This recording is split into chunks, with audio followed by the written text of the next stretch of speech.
So the other drain plug, I showed you there was a crush washer, and a lot of times you have to cut and pry this crush washer off.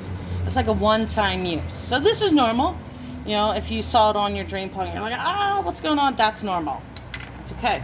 It gets a new one. But that's not our focus today. It is the Fumoto valve. I'm going to keep my drain plug. It's still good. So in the oil pan, there's threads. There's still going to be residual oil. That's fine. What happens is sometimes the threads in these oil pans get weakened, and it's not the drain plug, but it's the oil pan. So by having something stationary, increases the length and longevity of the oil pan itself. Alright, I'm going to adjust my flashlight. Now we're going to go in here and get this in place.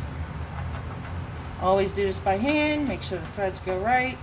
You're in. You'll see how easy it is. Okay, so two different ways you can do this. You can sock it. A wrench would just slip right off, or you can use adjustable pliers here.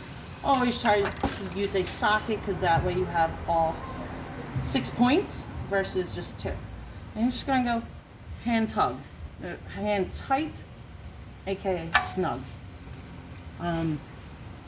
So if there was still oil in this is where I pull, and then it would come out here.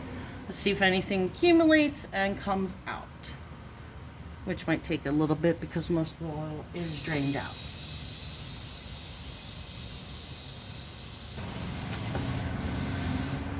Okay, so we're not seeing any oil come out because I did let it drain low before installing this valve. This valve is so simple. For any future oil changes, you're just going to push it up. You're going to put your flip back in.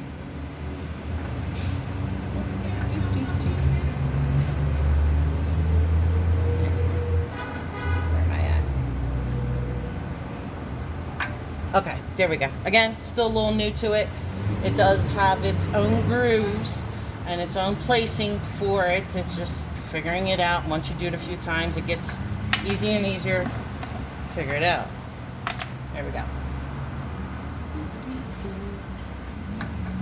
Alright, so next time you go do an oil change, your next major worry, if any, is find out where your oil filter is, accessing it, and draining that. When it comes to your oil drain plug, it's just going to be removing your safety clip, put it somewhere safe, even in your pocket, and pushing and turning your valve so your oil can go into your drain plug.